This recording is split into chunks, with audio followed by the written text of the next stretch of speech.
Good morning, everyone, and welcome to Ethical Decision Making, Application of Social Work Ethics in Practice. My name is Nlcsw, and I'm the Associate Director of Policy and Practice with the Newfoundland and Labrador College of Social Workers. I'm joined by my wonderful colleague, Simone Pelly, who is Chair of the Nlcsw Ethics Committee and is a private practitioner in Central Newfoundland. And we are so pleased to be presenting this webinar together this morning. The webinar presentation will be approximately 60 minutes, followed by a question and answer period. Please note that all the details you need, like how to access the slide deck and other housekeeping information, is under the Announcement and Housekeeping widget. All of the widgets can be accessed by clicking the blue and white icons at the bottom of your window. You can also resize and move around any of the elements you see on your screen to customize your viewing experience. During the presentation, we do encourage you to type in your questions using the question mark icon at the bottom of your screen at any time, and we'll begin looking at the questions towards the end of the presentation. So just, I guess, a brief overview of what we're going to be covering in the webinar this morning. We're going to, take a step back and kind of look at, well, what is an ethical dilemma? So if we're applying, our ethical decision-making process, we need to first to be able to identify something as an ethical dilemma. We're going to look at, well, what is the process of ethical decision-making? And we're going to look at a document that was produced by the Ethics Committee called Ethical Decision-Making in Social Work Practice. And that document is a very useful document just in terms of outlining factors to consider in ethical decision-making. So we're going to thoroughly go through that. Then we're going to apply that ethical decision-making model to some case scenarios, and case scenarios that have been themed, certainly based on some of the, the questions or consults that we receive here at the NLCSW office or through our ethics committee as well, and just in terms of trends that we're seeing in social work practice. So we're going to have a few case scenarios that we're going to go through. We're also going to review the wealth and breadth of NLCSW practice resources that we have developed, and many of those resources are, initiated by our ethics committee. So we have a great roster of resources, and we're going to provide an overview of those. And we're also going to provide an overview to conclude around some, risk management strategies that social workers can implement in their practice.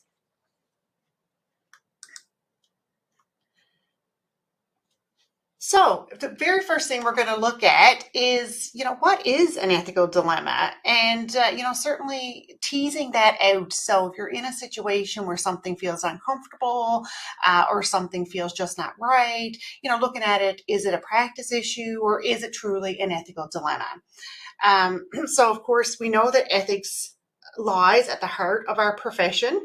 And regardless of our area of practice, we grapple as social workers with dilemmas and questions in our practices on a daily basis.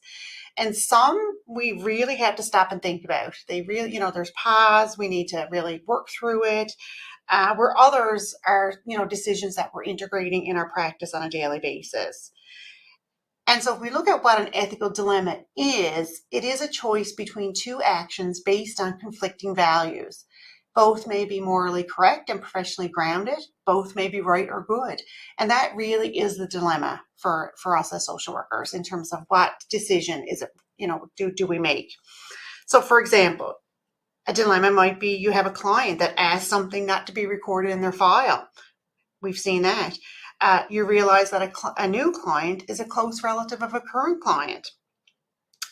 A 15-year-old client asks you not to share information with their parents, or a client discloses illegal activity. So those are some of the dilemmas that, as social workers, we often see in our practices, and some of those questions come to the forefront. Could be right in the middle of a session or something that we're pondering based on discussions with our team members.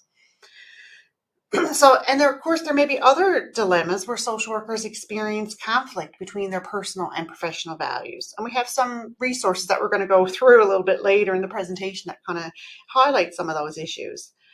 And an example of a personal value versus a professional value may be, as individuals, we may not agree with medical assistance in dying or abortion, for example. But we may have clients who are wanting to access those services. So in those cases, it's important that social workers review what their ethical obligations are as outlined in our Code of Ethics and Standards of Practice.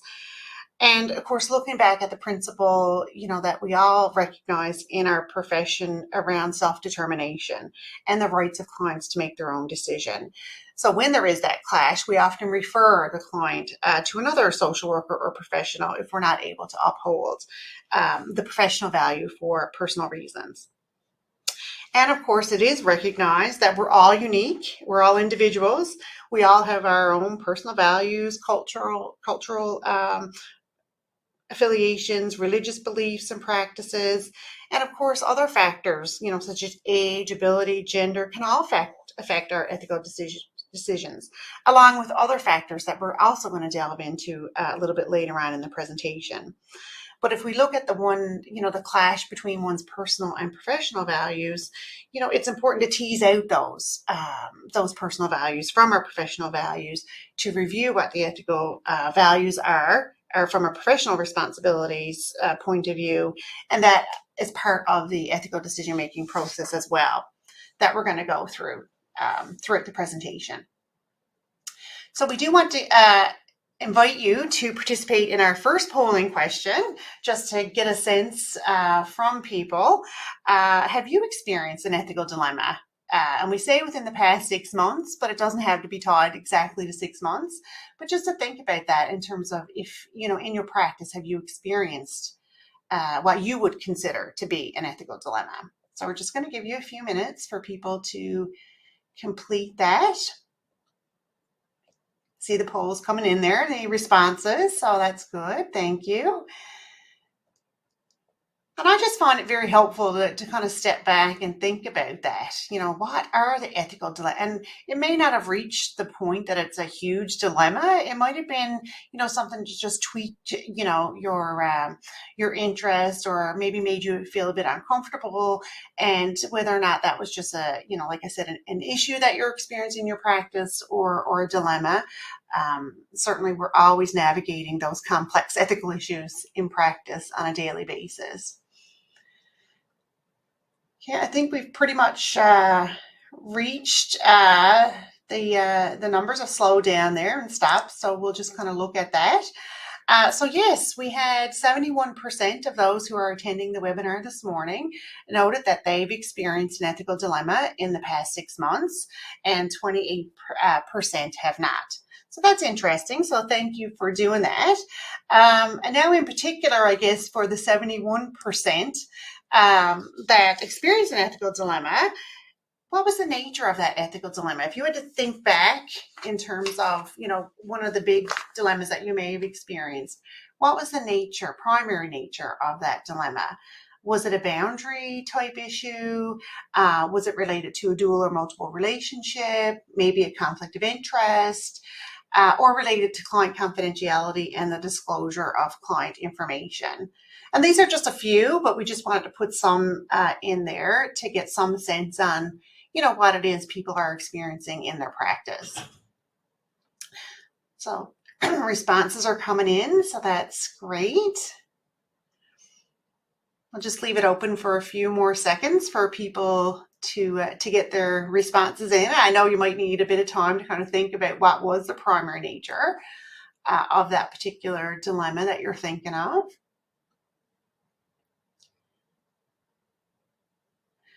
Okay, just give you a few more seconds there, and then we'll go to the results.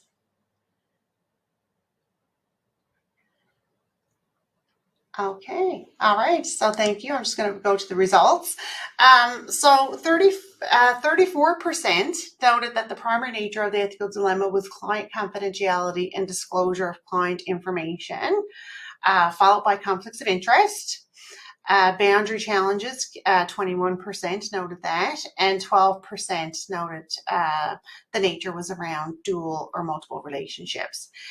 And so thank you for filling out that poll.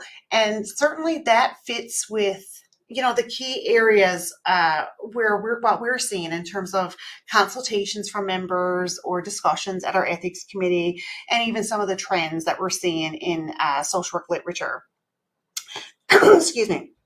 So many of the requests that we do get for ethical consultation pertain to, dual and multiple relationships and boundaries, certainly around conflicts of interest, confidentiality and disclosure of information. And then we also get questions and queries around social work documentation. So for example, is it appropriate for social workers to maintain separate social work files for clients and those kinds of things. And then also, we look at the issue of informed consent. And, was the issue something that was addressed through informed consent, or could it be something that could be addressed through informed consent?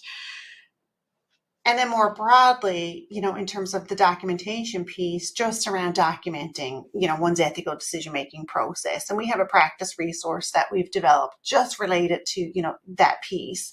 But certainly, what your responses were certainly lines up with what we're seeing in terms of some of the key trends around ethical issues that are impacting, social workers in practice. And the case scenarios that we're going to go through a little bit later in the presentation are, going to look at those issues in particular. And other issues, general issues that we get questions about certainly relate to our standards of practice. And one of the areas that we get a lot of questions around is interjurisdictional practice. And as we go through the presentation, we'll certainly share some resources that we have pertaining to that as well. So now that we know what a dilemma is and what some of the dilemmas are,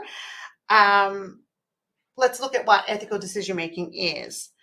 So as noted in the Canadian Association of Social Workers Code of Ethics, ethical behavior comes from a social worker's individual commitment to engage in ethical practice. And it notes that both the spirit and the letter of the code will guide social workers as they act in good faith and with a genuine desire to make sound judgments. So ethical decision-making is truly a process, a process of thinking through all the ethical components and complexities and situations where oftentimes there's not a simple or straightforward resolution, and then arriving at a decision that is in keeping with the ethics and standards of the profession and in the best interests of clients. So as we go through the ethical decision-making model, that's a great tool that you can use, certainly when you're making ethical decisions in practice. So just another polling question, just to get you engaged here. When you're faced with an ethical dilemma in practice, what's generally your first strategy that you use for resolving a dilemma? So again, if you could just respond to the poll. And again, it will be, you might use many of these strategies, but what's your first go-to strategy? Is it consultation with a manager supervisor? Maybe consultation with a colleague, review of the code of ethics, review of the standards of practice, or even a discussion with the client around the ethical quandary that you may be experiencing. So I'll just give you a few minutes to fill that out and respond to that poll. Okay, I'm seeing the results coming in. The majority, as the polls are coming in here, are saying consultation with a colleague. Yeah, so that's generally, what we find. People will talk to a colleague about it and try to work through the issue at that level. Okay, I'll just go through to the results slide there now. I think a lot of the responses are in. Just give you another quick second, and then we'll move to the results slide. Okay, all right, thank you. So as you can see from the slide, the majority, 62%, do engage with a consultation with a colleague when faced with an ethical dilemma, followed by consultation with a manager supervisor, review of the code of ethics, 5%, review of the standards of practice, 1%, and discussion with a client, 6%. So that's very interesting, and certainly aligns with some of the things that we're seeing. When people call for an ethical consult, they've already had some preliminary discussion with a colleague at some point. And it really fits with a research study that, as part of my master's, I did back number of years ago now, that looked at the use of the Code of Ethics in social work practice. And respondents had asked what would be most helpful, what they found most helpful to them in resolving dilemmas. And only 6.1% in that study indicated the Code of Ethics, a review of the Code of Ethics as their first choice. Certainly peer consultation and consultation with a supervisor were the top choices.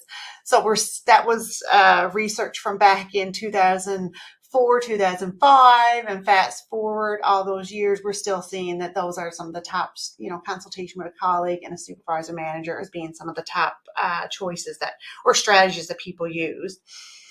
And while we know that peer consultation and supervision are important, a review of the ethical standards and guidelines can certainly inform and enrich those discussions, provide guidance, and help social workers make sound ethical decisions. And it's also important to consider ethical decision-making, within the context of all of the components of ethical practice. And we'll just briefly go through those components now. So we know that ethical decision-making in any given situation will involve, our professional judgment and expertise as we explore and examine all the relevant factors to each particular issue. And also things like rural versus urban is important to think about as it relates to some of the ethical dilemmas that social workers must navigate. And the Code of Ethics is certainly one component of ethical practice, a very key component of ethical practice, because as we know, social work practice is connected to an ethical framework. And in this particular model that you'll see, it's the interconnectedness between all the different components of practice. So there is an emphasis, for example, on human rights. And some of the ethical principles related to human rights include respect for dignity and autonomy of persons, and those issues, some of the standards that we see around non-discrimination, informed consent, privacy and confidentiality, and so forth. And then you have to look at the context in which we're working. So as professionals, our work is guided by legislation. So it could be the Child, Youth and Family Services, Families Act, Mental Health and Treatment Act, Personal Health Information Act. So those are some of the pieces of legislation, and I haven't noted all of them. The Adult Protection Act, for example, that really informs some of the work that we do and is part of, the components of ethical practice. And then, of course, the client, the emphasis is on the client and taking into account, that the client's age, gender, culture, life experiences, their stories, their priorities, that are also an important part of this model. And then, of course, the professional. And as stated earlier, certainly the Code of Ethics and our standards of practice are the regulatory documents for social work practice. So knowing what one's professional responsibilities are around that is key in terms of when you're looking at the components of ethical practice. And also, in terms of, our own risk tolerance, how comfortable we are with risk in different situations, that all ties into, our decision making. And so when we look at a broader model of ethical decision making, it really takes into account all those components and looking at those components. So it's important to consider all that and then kind of look at that model and think. We're not going to, obviously it's not an interactive session, so we can't open it up for discussion, but certainly think about, what primarily guides your ethical decision making and what other areas might need to be considered based on when you look at what are the components of ethical practice. So on that note, I'm now going to turn things over to Simone to take a look at our ethical decision making document. All right. Thank you, Annette. Good morning, everybody. So to help social workers in ethical decision-making, the Nlcsw developed an ethical decision-making tool that social workers can use in their practice. Now, we produced this document initially in 2015 and updated it in 2021. And this is it's an excellent resource for social workers to use as they navigate ethical complexities in practice. And it encourages us to engage in critical thought and reflection about ethical issues that we confront. So if you want, you can refer to that document on the website for the Nlcsw, but I'm going to spend some time now going through it over the next few slides.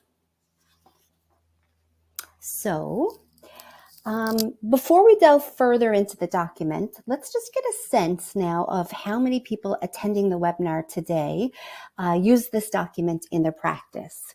So the question that I'll pose to everybody in this poll is, have you used the ethical decision-making model in social work practice? Now let's see. Okay, numbers coming in. We'll give it a little bit more time.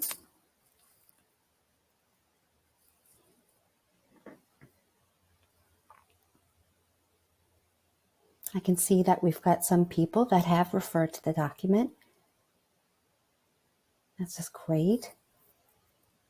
And we've got some people who will learn more about it today as we go through.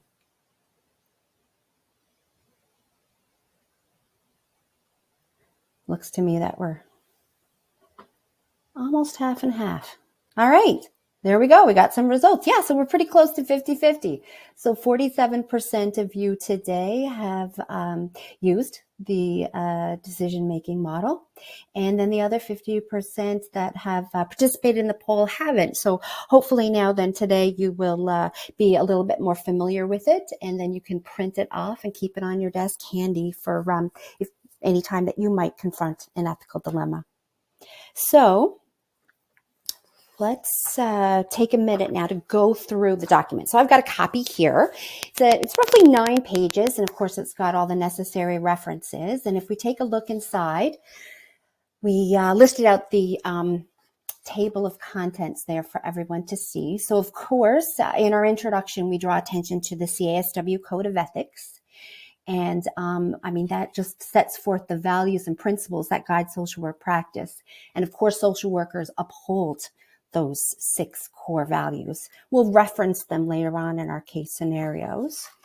Then, as you turn through, we talk about components of ethical decision making and the fact that resolution of ethical dilemmas are rarely straightforward, and therefore we have to look at each of the components that might help in our reflective framework.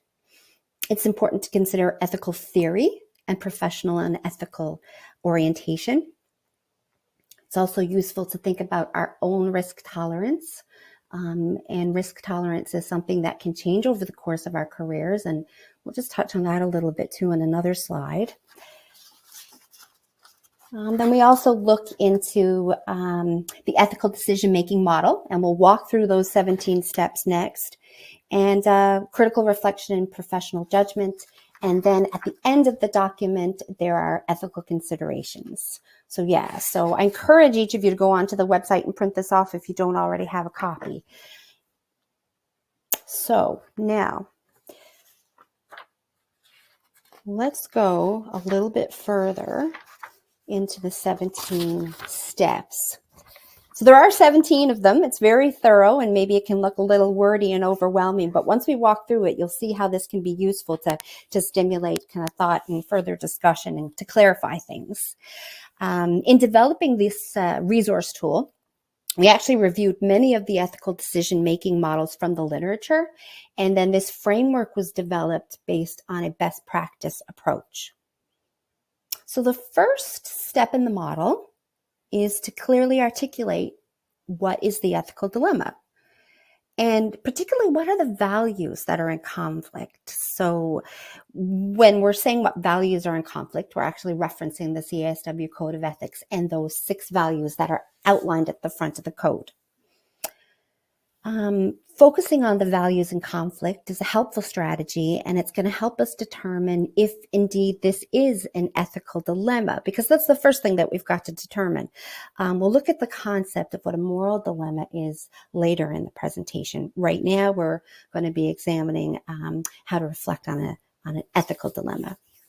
So step 2, what's your gut instinct for resolving this dilemma? So what's your immediate reaction and to the best way to address this? And are there any red flags that you're concerned about? Step 3. This is actually a new question that we added to the model. And from which theoretical lens am I considering the dilemma? Are you being guided by universal rules? So this is how things ought to be, or an analysis of what's needed to bring out the greatest good, or a combination of both. Now, step number 4, an in-depth review of the CASW Code of Ethics and Guidelines for Ethical Practice is a must, and we recommend keeping these documents on your desk or within easy reach for quick reference and review. And as you review the code and guidelines, do they provide guidance or perspective? And of course, it's essential that we ground all our decision making in our professional ethics. So when we look at number 5 in Newfoundland and Labrador, social workers not only have a professional responsibility to be aware and adhere to the Code of Ethics and the CASW Guidelines for Ethical Practice, but the Newfoundland and Labrador College of Social Workers also produced a document of our standards of practice that we also have to adhere to. So the Nlcsw standards address issues pertaining to informed consent, documentation, technology use, dual and multiple relationships, conflicts of interest, cultural and diversity, and professionalism and accountability. So as you work through ethical dilemmas in practice, figuring out which standards apply is also very helpful. So number 6, in addition to professional guidelines and standards, social workers must also consider applicable agency or workplace policies and the direction that an employer may give to help resolve the situation. And then in step 7, are there legal considerations? So teasing out if there's legal elements to consider is also important. An example of that would be duty to report and to whom. So ask yourself if a legal consult would be helpful or necessary. It's important to note here that members with professional liability insurance through the CASW can avail themselves of free legal consults, and many organizations, they also, your employers may also have a legal department or a quality assurance department where you can also consult. Step number 8 calls us to consider any cultural considerations that might be at play in working with our clients and sorting through or sifting through an ethical dilemma. And then step number 9 calls us to revisit informed consent. So was the issue addressed at at early onset of the therapeutic relationship, and was it addressed as part of the informed consent process? And if it was, why? And if it wasn't, why not? We need to revisit informed consent. We might need to revisit the agreement that we might have worked out at the beginning, and then to examine, were there any missing pieces, right? Did we, for example, clearly share and articulate the social media policy of the agency, for example, or did we clearly articulate limits to confidentiality or disclosure of client information? And the next step then. So once we've worked down through these steps, sometimes it's useful to consider the options and the risks and the benefits for each option. And so this kind of goes in line with consideration of one's own risk tolerance and the particular practice area. And we also have to consider the impact of our decision-making on the therapeutic relationship.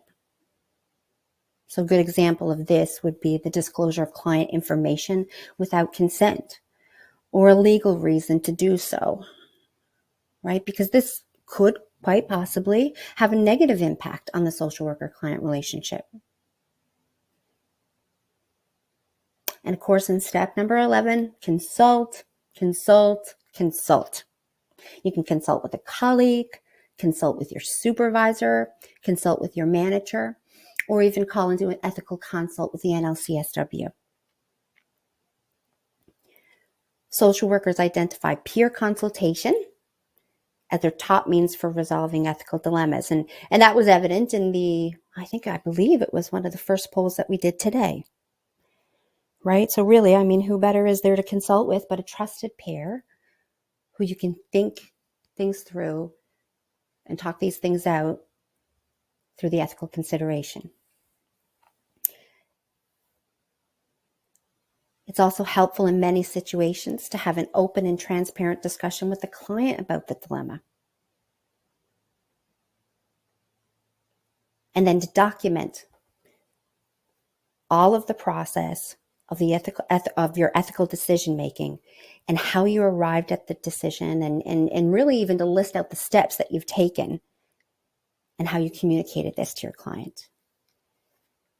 It's important to note that when you're documenting your decisions or actions, and if you notice that you don't feel quite comfortable about documenting those things, that can actually flag that something's not right. And then maybe you need to take some additional time to think through the scenario and to review the steps again. And in anything that we do, when we kind of want to monitor, we want to monitor and we want to look at kind of the feedback through the process and kind of what we've learned to it. So once we've made that decision, we monitor and evaluate it and see if it's working for us and for our client. And continue to open dialogue with our client is very important.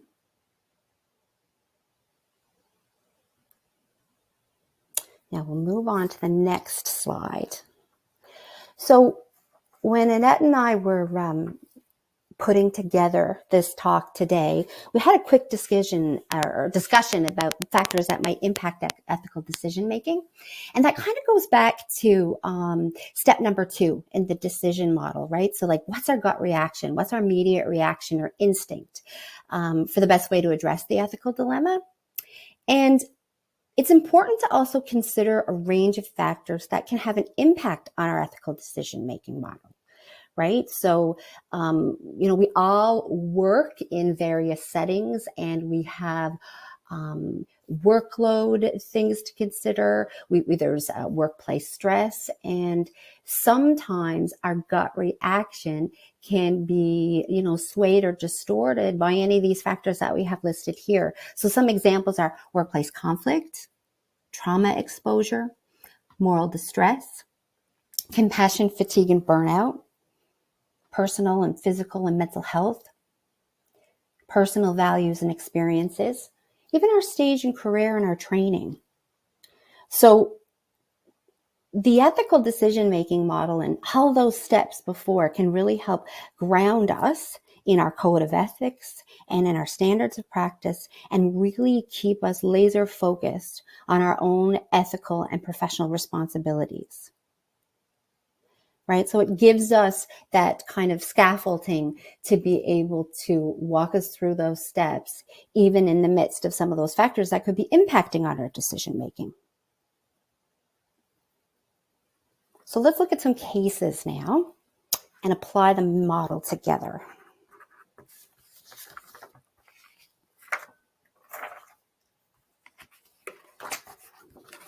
All right. So the first case scenario that we've got before us is Susan. Susan's a registered social worker who works with mental health and addictions. She's considering secondary employment on weekends in a liquor serving establishment that's also equipped with video lottery terminals. And now, what might be some of the ethical considerations that Susan might want to factor into her decision about securing this secondary employment? So this case scenario was actually discussed by our ethics committee, and we identified the following issues pertaining to dual relationships and boundaries, context of practice, and geographical location. potential impacts on the therapeutic relationship, and we also discussed conflicts of interests. There was a lively discussion about the social worker's right to seek secondary employment, the nature and the context of the secondary employment, and the impact on social work practice. We also gave consideration to what it means to be a part of the profession. Social workers aren't bound by hours of work, right? We are professionals, and we are professionals even outside of our work context. So if you have your code of ethics handy and your guidelines of ethical practice, I'm going to reference now some of the values in the code of ethics that are relevant in considering this case scenario. So the first value is value number 4, integrity in professional practice. And the principle being social workers establish appropriate boundaries in relationships with clients and ensure that the relationship services the needs of the clients. We can also reference value number 5, confidentiality in private practice.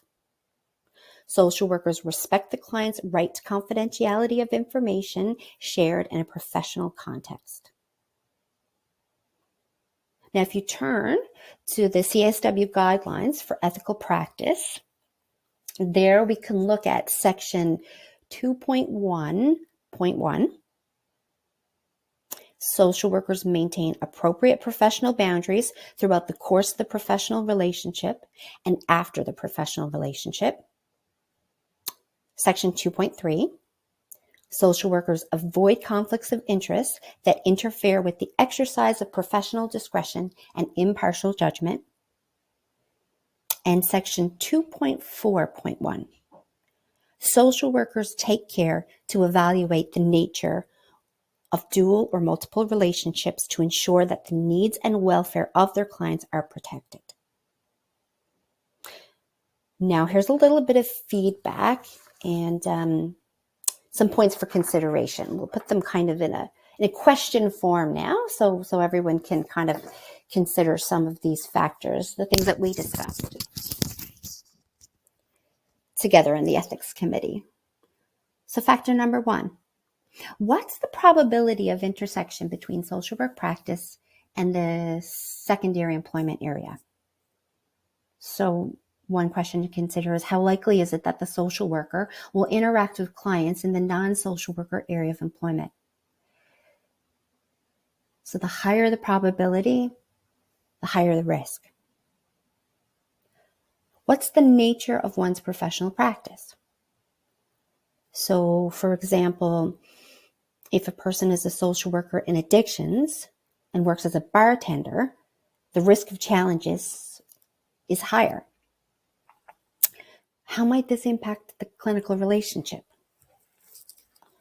And also, regarding the nature of the work, even if the person doesn't serve a client, what's the perception? Professionalism, integrity, perceptions, these are all important areas to explore. It's important also to consider the context of practice and the geographical realities. Would it be helpful for the social worker to consider their context of practice and whether it would be reasonable to assume that he or she might be put in a dilemma of serving alcohol to a client that has addictions issues? Or maybe that client's court mandated to refrain from using alcohol. So remember, the smaller the community, the higher the probability of interaction. And how would these dilemmas be handled while maintaining client confidentiality? Could confidentiality become compromised if a person is identified as a client? What are some of the risks, the consequences of serving alcohol to clients? Could this have an impact on the therapeutic relationship? Is there a possibility that this could create conflicts of interest for the social worker? So we have to consider the impact on professional boundaries. How would the social worker document information learned about the client from the bar? Could this bias one's assessment or one's intervention plan? And how might this be perceived by the employer of the social worker, colleagues, or even community members? Are there organizational policies that need to be considered? And in that case, maybe consultation with a manager or a supervisor would be helpful. So these are some of the questions that we explored together and that we used, and also walking through the ethical decision-making model to kind of establish what might be a way forward with this example. All right, well, let's go to another case scenario now. So, case scenario 2. Carrie's also a registered social worker. She works in outpatient rehab services. A client informs her that he takes illicit substances to deal with pain, and he notes that he's got some substances on him. Carrie feels uncomfortable and wonders if she has a duty to report this information. Let's explore some of the ethical considerations together. So, Carrie feels that the dilemma in this case pertains to her professional responsibility to maintain client confidentiality and whether or not there's a duty to report the client's possession of an illicit substance. So, as a first step in thinking through this dilemma, she references the CASW Code of Ethics and Guidelines for Ethical Practice. And let's walk down through now again some of the values to consider from the CASW Code of Ethics, and then also what sections of the Guidelines of Practice might be helpful. So value number 1, respect for the inherent dignity and worth of persons, and the principle social workers uphold each person's right to self-determination, consistent with that person's capacity and with the rights of others. And social workers respect the client's right to make choices based on voluntary, informed consent. We can also look to value 4, integrity and professional practice. Social workers strive for impartiality in their professional practice and refrain from imposing their personal values, views, and preferences on clients. And we can take into consideration value number 5, confidentiality in professional practice. The principles we'll point to here. Social workers respect the client's right to confidentiality of information shared in a professional context. Social workers only disclose confidential information with the informed consent of the client or permission of the client's legal representative. Social workers may break confidentiality and communicate client information without permission when required or permitted by relevant laws or a court order or this code. And social workers demonstrate transparency with respect to the limits of confidentiality that apply to their professional practice by clearly communicating these limitations to clients early in the relationship. So some of the questions Carrie considered are as follows. So number 1, would reporting to the police be necessary to prevent serious, foreseeable, and imminent harm to the clients or others? Was this issue addressed as part of the informed consent process? How would disclosure of this information impact on the social worker-client relationship? What purpose would the disclosure have? What's the social worker's own values pertaining to illicit drug use? And is that having any impact on one's decision making? And what are the legal considerations? In reflecting on and working through these questions, Carrie wondered if she was legally required to report the information to the police.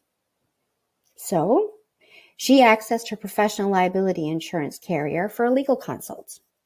Now, in this particular scenario, the legal consultation determined that Carrie didn't have any legal duty to report. Carrie also reviewed the ethical compass document produced by the Nlcsw titled Ethical Decision Making and Documentation. Now you can find that on the Nlcsw website. And there Carrie documented the process she used to address this particular ethical dilemma. So while reporting was not necessary for this case, Carrie noted that each situation is unique and will require the use of one's professional judgment informed by a review of best practices and consultation. So let's move along now, and we'll consider one more case scenario together.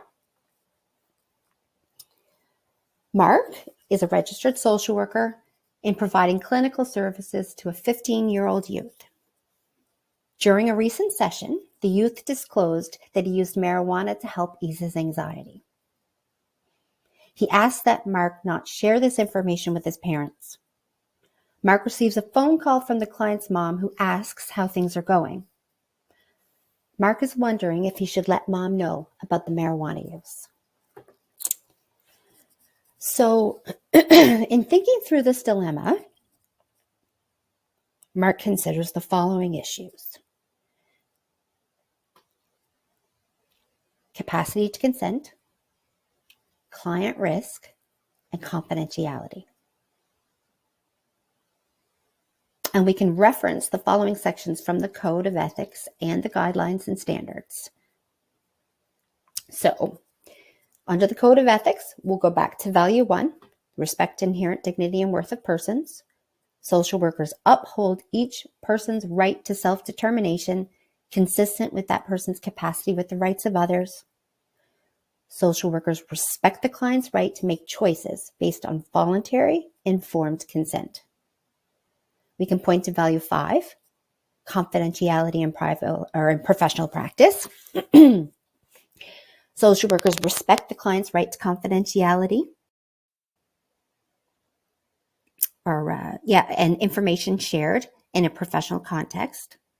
And social workers may break confidentiality and communicate client information without permission when required or permitted by relevant laws, court order, or this code. And social workers demonstrate transparency with respect to limits of confidentiality that apply to their professional practice by clearly communicating these limitations to clients early in their relationship. And then in reference to the guidelines for ethical practice, we can point to section 1.5.5, where it says, when social workers provide services to children, they outline for the child and the child's parents, where appropriate, their practices with respect to confidentiality in children. Social workers may reserve the right to disclose some information provided by a young child to parents when such disclosure is in the best interest of the child. This should be declared prior to the first session with the child, where you can see section N 1.3.3 regarding consent and capacity. And that says, social workers who have children as clients determine the child's capacity to consent and explain to the child, where appropriate, and to the child's parents and guardians, where appropriate, the nature of the social worker's relationship to the child and others involved in the child's care. Now, we actually also have if we could also refer to the standards of practice regarding confidentiality when working with minors. Social workers are aware of their legal and ethical responsibilities as it relates to consent, treatment, and service delivery. And social workers clarify the limits of confidentiality with the client and their parent or guardian or legal representative. So I had gotten a little ahead of myself there. I also wanted to call attention to another resource that we have on the Nlcsw website. And that's a document that helps provide guidance to social workers working with children and youth. So it's called Informed Consent with Children and Youth, Practice Guidelines for Social Work. And so in this situation, Mark availed himself of this resource and also consulted with his manager. Mark reviews the information that was covered in the informed consent process with the client and engages in a dialogue with the youth around appropriate next steps based on the youth's capacity to consent and a thorough risk assessment. All right, so now I'll pass it back to Annette to walk us through case scenario number 4. Okay, thank you so much, Simone, and thank you, everyone. If we were in a live session, we'd certainly have these case scenarios that we would split people up in groups and have you look at all the ethical pieces and to work through the model. So feel free, to even bring some of these case discussions back to your teams, back to your workplaces, and have a discussion and have a look at the code and the guidelines and those pieces that we've already pulled out, and to have some discussion amongst your team. That would be very helpful, I'm sure. So we only have 2 case scenarios left to run through. And we really designed the case studies to be diverse, but also to look at some of the different elements and different resources that are available. We also highlight these particular issues in some of our practice resources that we're going to go through in a little bit as well.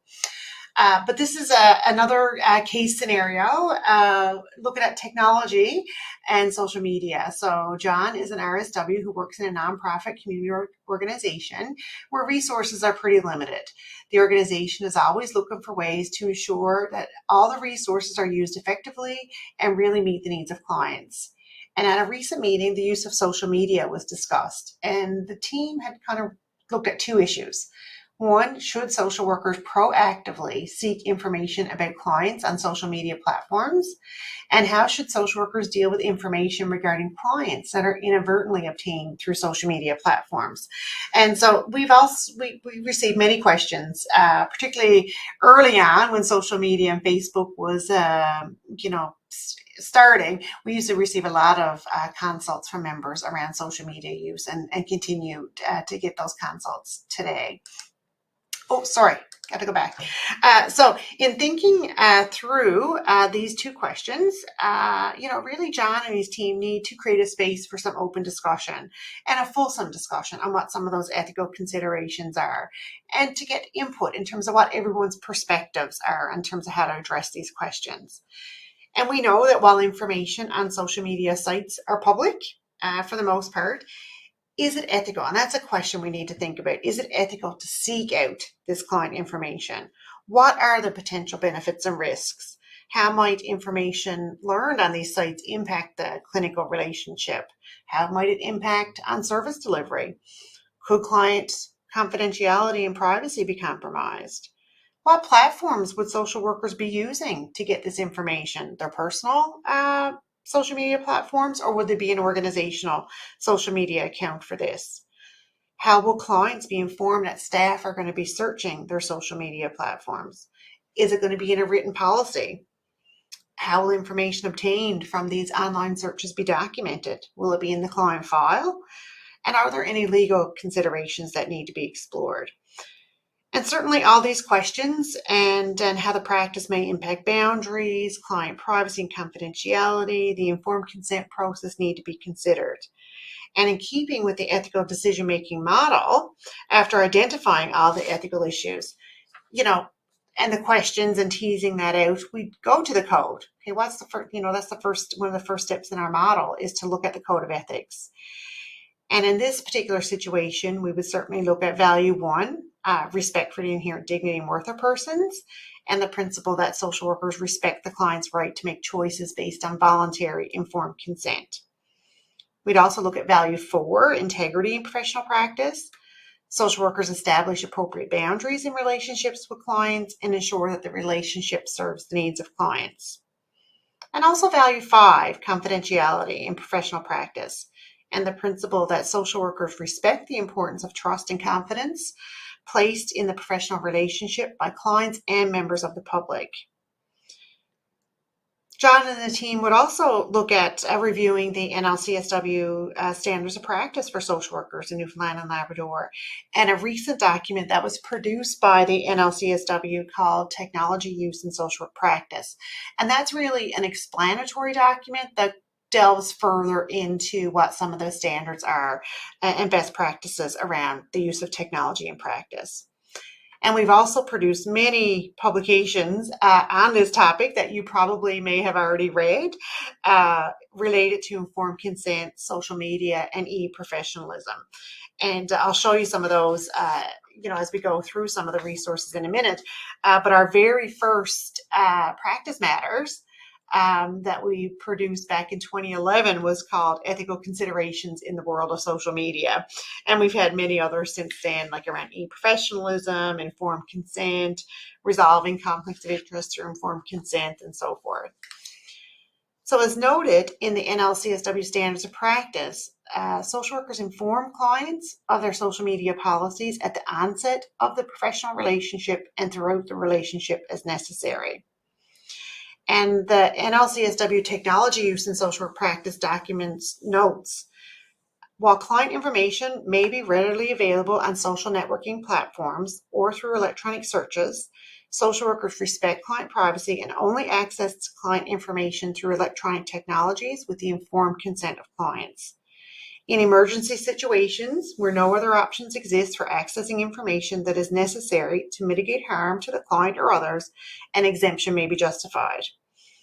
And as noted in the Association of Social Work Boards model regulatory standards, it notes that social workers obtain client consent when using electronic search engines to gather information about the client, with the exception of emergency circumstances when such a search may provide information to protect client or others who may be at risk. So client information that is accessed online, including the rationale for the search, should clearly be documented in the client file. And in relation to the second part of that question, the NLCSW document Technology Use in Social Work Practice also provides guidance. And it notes that where social workers naturally come across client information online, for example, through shared online contacts, this information should be disclosed to the client to avoid issues of bias or misunderstandings. Social workers may also want to discuss and have a conversation with clients on how they can protect their privacy online. And if there is no agency policy, as in this case, they're just looking at the issue, it's important for the social workers on the team to inform the organization about what their ethical responsibilities are and inform the development of a policy that's in keeping with the best interests of clients. So you can really see how, with this dilemma, grounding it in the code of ethics, the standards of practice, the ethical decision-making model, can help identify what the ethical issues are and how to resolve, a particular issue in practice. So I would say that John would take the code, standards, and guidelines as part of that meeting and have a discussion around all those ethical pieces. And our last case scenario for our presentation this morning is Krista, who's an RSW and has a client who's been waiting over a year for an essential medical treatment. And during a virtual town hall meeting, Krista openly raises the client's situation without revealing the client's name, the impact this is having on the client's mental health, their employment, and their family. Krista is upset that clients like hers are falling through the cracks. What are some of the ethical issues? This is certainly an interesting scenario that raises lots of questions for consideration if you're trying to tease out what the ethical issues are. One being, was it Krista's intent for publicly sharing? What was her intent for publicly sharing this information? You can certainly, look at it. Was it advocacy? Wanting to improve access to health care? Was it frustration? What was the intent? Did Krista have client consent to speak about their healthcare issue in this public way? Is it ethical that Krista disclose the information without disclosing the client's name? Does this impact on client confidentiality and privacy? Whose needs are being met? How might Krista's client and or the family react to hearing this public disclosure of information that even without the name, they may be able to identify themselves in that? How might Krista's colleagues react? What about her employer? So in thinking through this dilemma, Krista certainly would be encouraged to reflect on the level of professional disclosure that is appropriate in public domains. And again, we can seek guidance from the Code of Ethics and the Standards of Practice.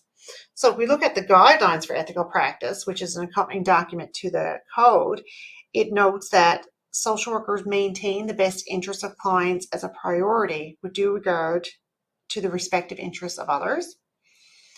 And 1.5, once information is shared or observed in a professional context, standards of confidentiality apply. Social workers protect client's identity and only disclose information to parties, including family members, with the informed consent of clients or the client's legally authorized representatives, or when required by law or court order. And the standards of practice also provides some guidance and notes that social workers ensure the confidentiality of client information obtained through the social work relationship. Social workers disclose client information to others with documented informed consent of the client. And social workers uphold the standard pertaining to client confidentiality when engaging in advocacy. So importantly, the technology use in social work practice document also provides some guidance, and it notes that even if client information is posted or shared without disclosing a person's name, age, or ethnicity, given the nature of the public forum, this may not be enough to protect privacy and confidentiality. So that's something important to think about in terms of how much identifying may not be the person's name, but how much identifying information, case-specific information, was released. So I don't think it was certainly Krista's intention in this case to cause client harm or breach client confidentiality. It's always important to reflect on one's decision-making in light of ethical and professional responsibilities pertaining to client confidentiality and other elements, in the standards that certainly speak to the issue around integrity and to ensure that integrity is not compromised. And I just want to reiterate that again, our documents, the document on technology use and our standards note that social workers ensure the standard pertaining to client confidentiality is upheld when engaging in advocacy. And I said that before, but I just wanted to end with that for this case in terms of, thinking through the complexity of that and the nuances of that in terms of how much client information was actually shared. So we spent a lot of time going through these case scenarios that we hope, and again, if we were in person, we'd certainly have a lively discussion, but we wanted to give you a flavor in terms of how to apply, the ethical decision-making model to some cases, and thinking through those steps. And you can, there may be times when you work through those steps very quickly, and you go down through, and maybe in some situations, not all questions are going to, be pertinent or be applicable. So how do you, just going down through though will help ground in terms of thinking through all the layers, all the complexity, all the issues that need to be considered. And we also highlighted a lot of practice resources. So we do have another polling question before we get into the practice resources. And just to get your thoughts on how familiar you are currently with the range of Nlcsw practice resources that exist. So if you could just take a moment to go through that.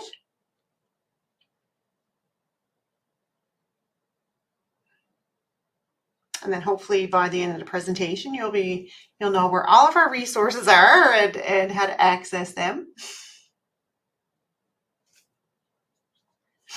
Just give you a few more moments there now in terms of responding.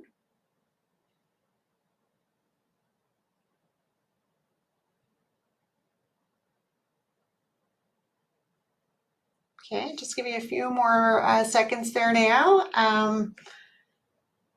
Make sure everyone has enough time to respond. Okay, I think everyone's responded. The movement has stopped, so we'll just move to the results slide.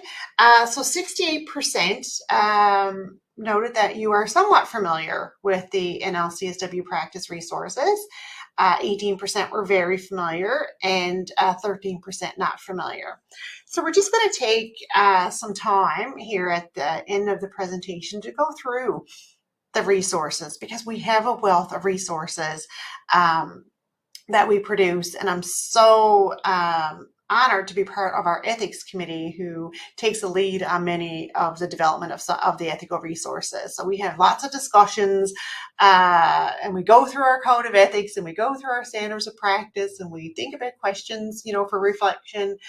So it's just wonderful to be part of that network and that consultation that happens at that network, at that committee.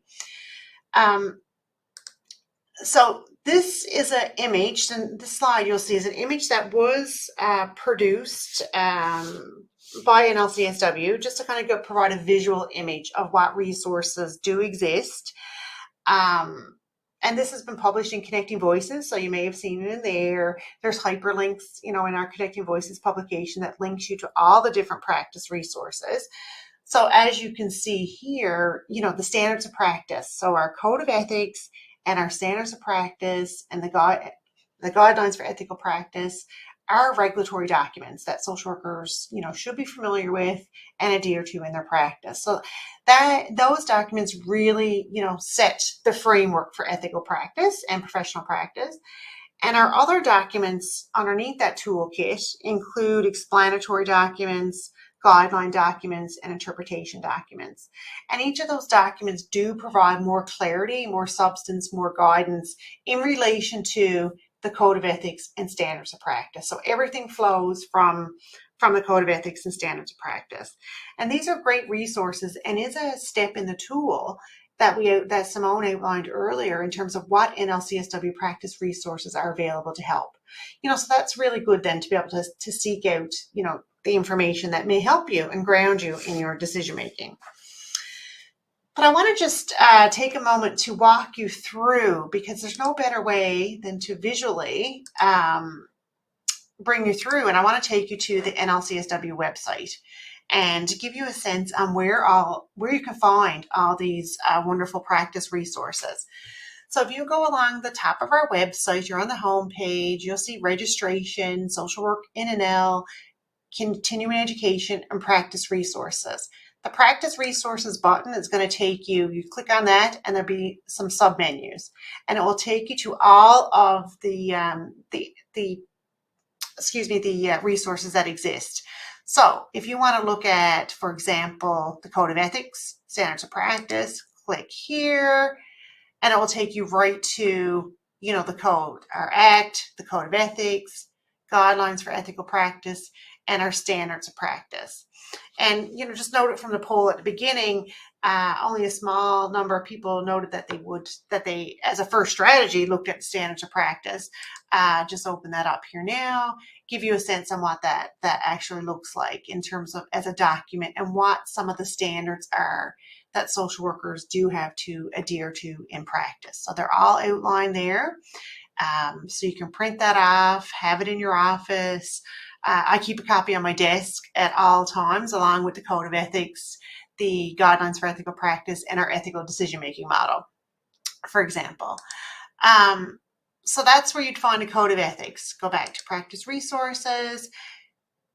The Ethical Compass is a practice resource that was developed by the NLCSW Ethics Committee, that wonderful committee I was just telling you about. So basically, with that initiative started in 2018, and we've had, as you can see, many, many, many publications since 2018. So as a committee, we brainstorm, we think about some of the ethical consultations we've had, we brainstorm around topics, things to consider, and produce these documents. And they're short. They're only 2 pages. We've made a commitment as a committee to say, we know, social workers are busy in practice, so we want to give, something that's succinct, but really hits on all the highlights and ethical considerations that people need to think about. So earlier we referenced the document around ethical decision-making and documentation. You can see that document there now. The disclosure of client information came up as a topic that people, and when we did the poll around some of the ethical issues that social workers are experiencing in practice, that came up. So there's one there on that.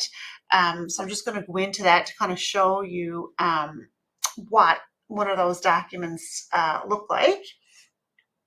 So give me a second there now. So that one was done in 2020, in September of 2020. So this is what the ethical compass looks like.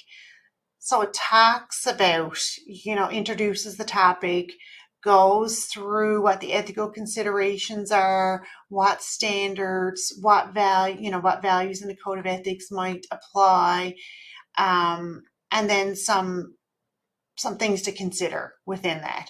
So every publication is consistent with the 2 pages, but the formatting may be a bit different. There might be some questions posed that social workers can reflect on in their practice. So for example, the latest one on addressing conflicts in values and beliefs in social work practice, starts off with, some scenarios. Consider the following. A social worker doesn't agree with abortion, but they have a client who's looking for the information. A client is looking for information on how to inject drugs safely. So we start the context with some scenarios, and then go down through, well, what are the ethical considerations? What principles, what values in the code do we need to look at? So this is just a wonderful resource that you have, that you can certainly go in, as you can see on the website, and it gives the topic. So if there's a particular topic you're looking for, you can just scan down through. There may be ones that you're interested in. Then the Ethics Committee also has developed a practice resource called Documentation Matters. So I'll just click on Documentation Matters, and you'll see what that, the listing of what kinds of topics are covered under that practice resource.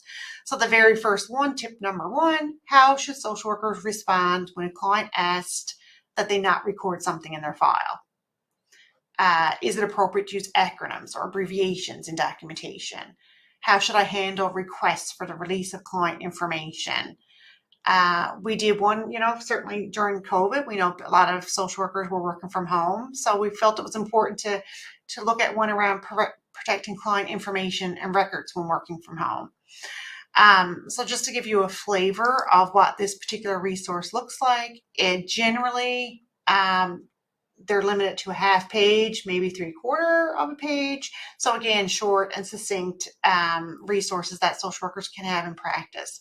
So for example, so you'll see this one, how should social workers respond when a client asks for something not to be recorded in their file? Going down through a series of reflection questions. So based on the standard, is it relevant to service delivery? Well, then it may need to be documented, so it just goes through some questions that kind of helps guide that decision making, and if there's any standards that apply or sections of the code that will be included in there as well. So that's that practice resource. And our other practice resource that we've been producing and we referenced throughout the presentation is our Practice Matters. And like I said, our very first one was in 2011, Ethical Considerations in the World of Social Media. So as you can see from the website there, we have a broad range of topics that we've covered. Self-disclosure, conflicts of interest, documentation, termination of social worker-client relationships, impairment, accountability, interjurisdictional practice, and so forth. So I'm just going to pull up one that we did in 2021 because it's certainly relevant to our discussion here this morning. They're all relevant, but this one is around the importance of knowing your code of ethics and standards of practice. These publications are rotated amongst the social work staff here at Nlcsw. So it's not a committee project, it's a staff project. So we rotate and write these publications. They do tend to be lengthier and include case scenarios. So some of the scenarios that we would have used for the presentation today may have been included in the Practice Matters, but each publication tends to have 3 to 4 case scenarios, and then we apply the ethical decision-making, pieces to that around what standards apply, what sections of the Code of Ethics apply, and so forth. And it raises issues for reflection, questions for reflection as well. So as you'll see the format, we raise it from the case scenario, we go down through the ethical, responsibilities, like I said, from the code or standards. And then we'll link to other practice resources that may be applicable to that topic as well, just to kind of keep people, keep the information connected. So, there might be a case scenario and some information, and then links to other practice resources that the social workers can use. And we try to put a case scenario there just to kind of bring the material to life. And we know that, nuances in social work practice, every case dilemma is going to be different, but really, the standards and the code and the guidelines do provide that overarching ethical framework for looking at each issue. I noted earlier in the presentation, we do get a lot of questions from members around interjurisdictional practice. We have a practice matters on that, but we also have a Q&A that we developed, an interjurisdictional social practice and frequently asked questions. Some questions that we've gotten from members and the response around that. So that's all available on our website. So, and other than that, so you go into practice resources.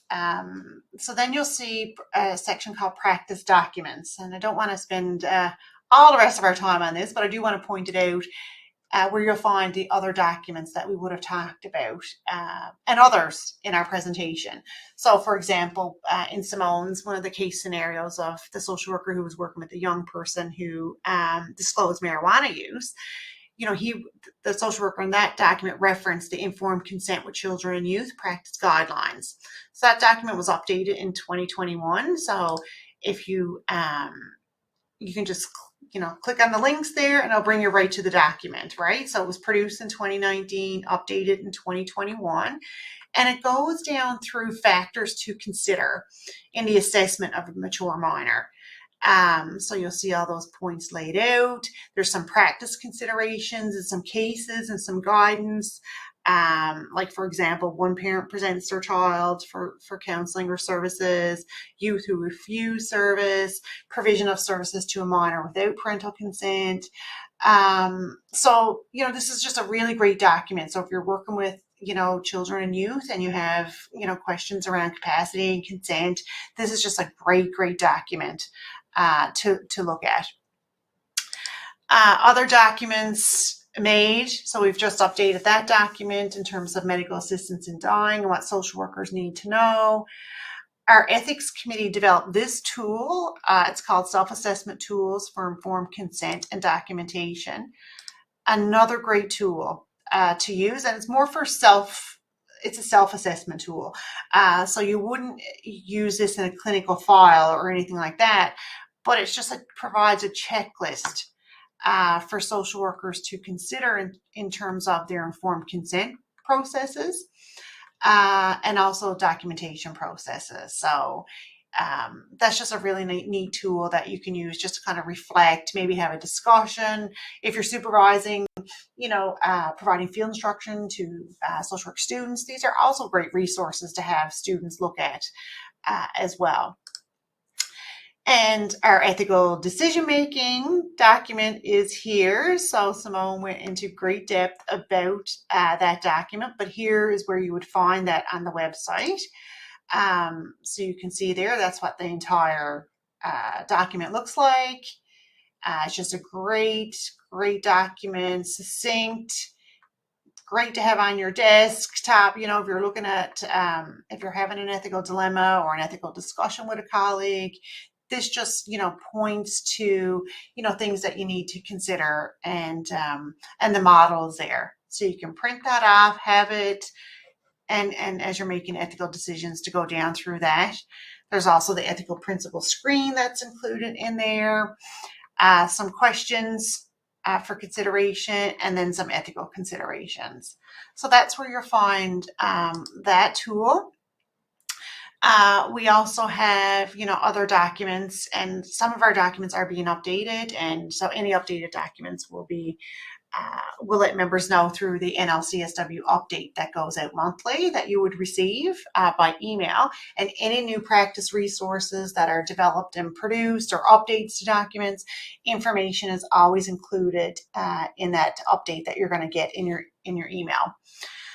So this is what our webs, if you go into it, so if you click on practice resources, you'll go down through all of our practice resources, and all the editions of Connecting Voices are there as well, starting in July of 2008. So we hope that you, just by being able to screen share this today and navigate and go through that, hopefully that gives you a sense on where you can access all the great resources that are available on the website for you to use in your practice. Okay, so I'll stop sharing that for a moment. I may go back to it in a second. We're just about ready to clue up and get to some questions. And again, I just put those slides in there, but we're able to screen share, which made it much more interactive, and that I could help you navigate where all the practice resources are. Again, I just put some screenshots in there in case my screen share didn't work, but I think it did. And that, just so you can see what some of those resources look like. So just in terms of cluing up before we get to some of the questions that we may have, is around, just some risk management strategies that kind of came throughout the presentation. So it's always a good idea to, start off, and this is in keeping with our model, review the code of ethics, the guidelines for ethical practice, and standards of practice. So really ground your decision making in those regulatory documents. That we make use of consultation and supervision. That's always helpful in navigating ethical issues in practice. That we use the ethical decision-making model and frameworks. And the Ethics Committee, as Simone said, did a great job of kind of going through all the literature and pulling out the best elements of a model for ethical decision-making to really make that as useful and as practical and as succinct as we could. So you don't need to go to looking for other models. Certainly to review all of the practice resources that exist, because as you saw just a moment ago, there's a wealth of practice resources that exist that are Newfoundland and Labrador, right? So they're based on practice here in Newfoundland and Labrador. And also around engaging in continuing education. So thank you for joining us today, but just going to screen share again, like in terms of the continuing education that Nlcsw offers. You can attend live, as you know, or all of our recordings are on our YouTube channel. So I'm just going to go, so if you go onto the top of our website and press YouTube, it will take you right to our YouTube channel. And all of the videos, so if you just click videos, sessions that we've done since we started using webinars are all here. So today's presentation will be uploaded when we get the recording of that. You'll see all of our Social Work Month events that happened this year, our session that we did on, fostering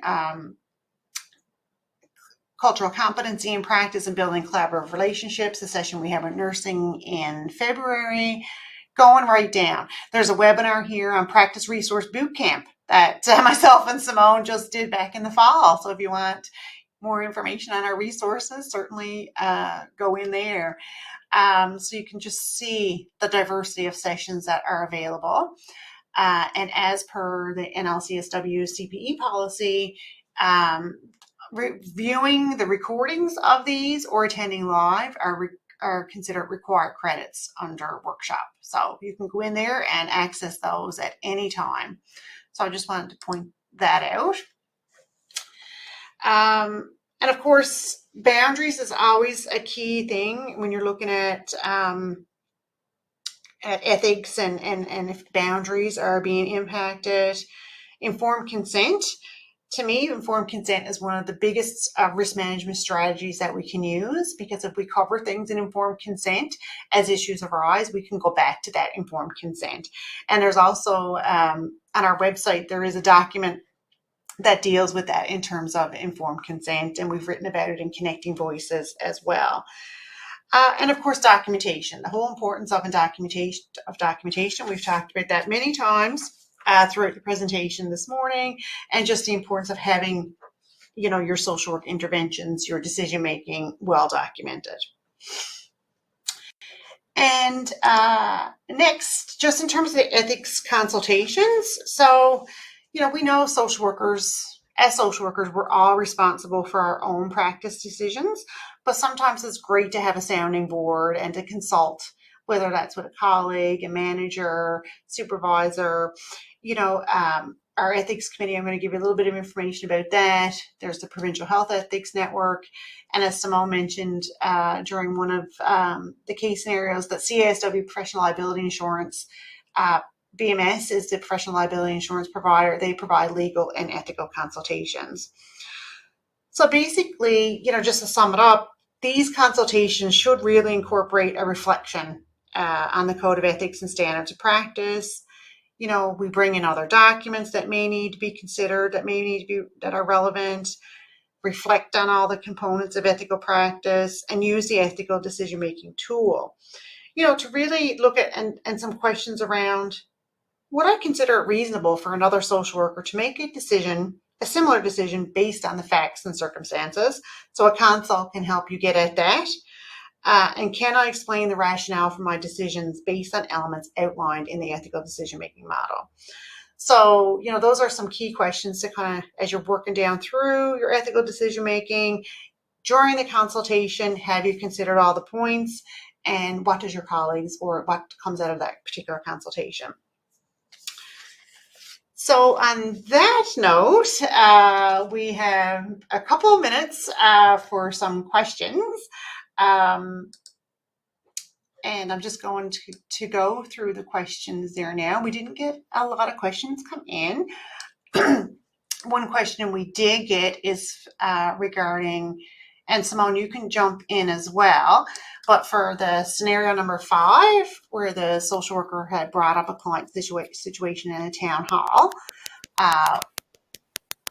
what is the best way to advocate, especially if it's a small community and you're working with a client? So was that the best way?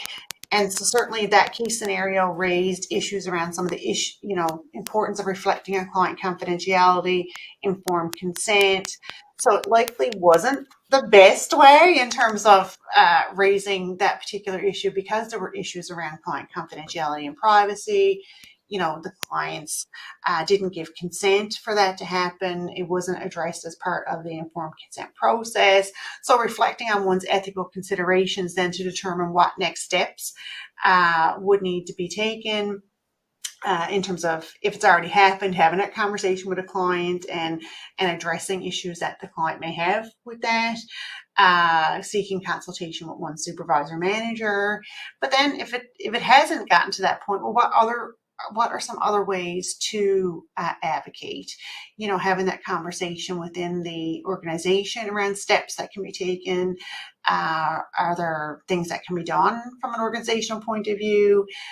Looking at the broader advocacy, certainly Nlcsw does advocacy around, access to healthcare through the framework of the social determinants of health that we use. So we provide submissions to government, on some of those issues. So does it align with what you're thinking around the social determinants of health and how you might build those collaborative relationships with the key people, who are, can impact decision-making as well. So I don't know, Simone, if you wanted to jump in there, you have any thoughts around that? Well, one thing I was thinking too is the social worker, Krista, can always, encourage a client as well, like to attend any virtual town hall meetings to kind of advocate on behalf of themselves, if that's something that they would prefer, if they would like to do.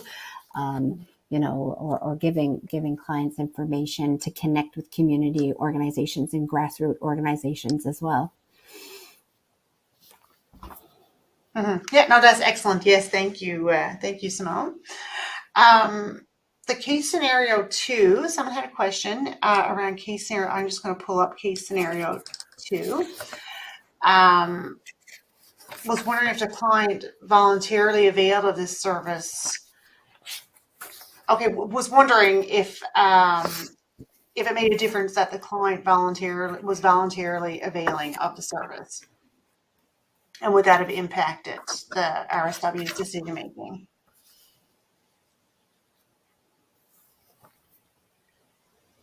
Simone, did you want to speak to that one, or? Well, I was just thinking that I'm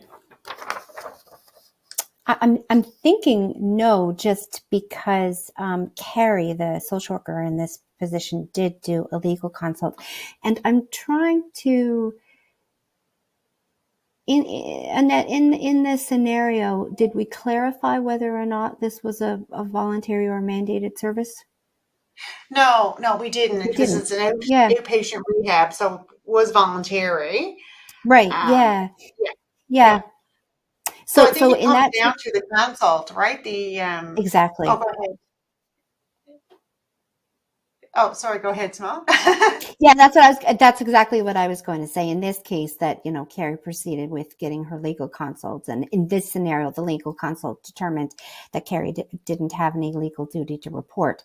Now, if it were a mandated service, I guess the questions around those things would be clarified under the issue of voluntary, informed consent, and kind of the Yeah. limits of confidentiality in the context of the mandated service, and what the social worker's role is and what the expectations of the client are. And those things would be clearly outlined and discussed at the forefront of the relationship. So then the client then has the, autonomy and self-determination to decide what it is that they want to disclose in the context of the relationship.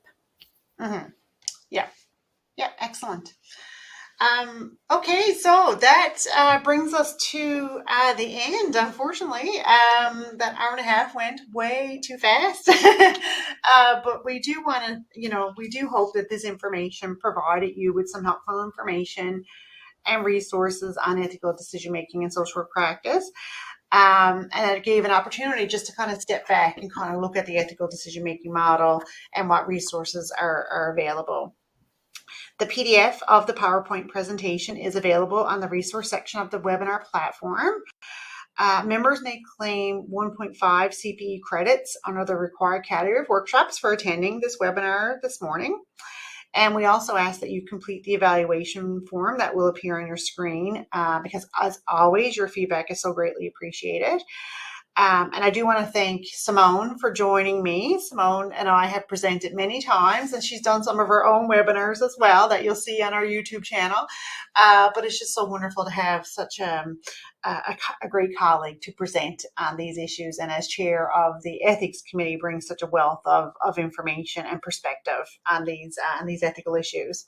So thank you, Simone. And thank you, everyone, for attending. And we hope that you enjoy the rest of your day and that you have a great weekend.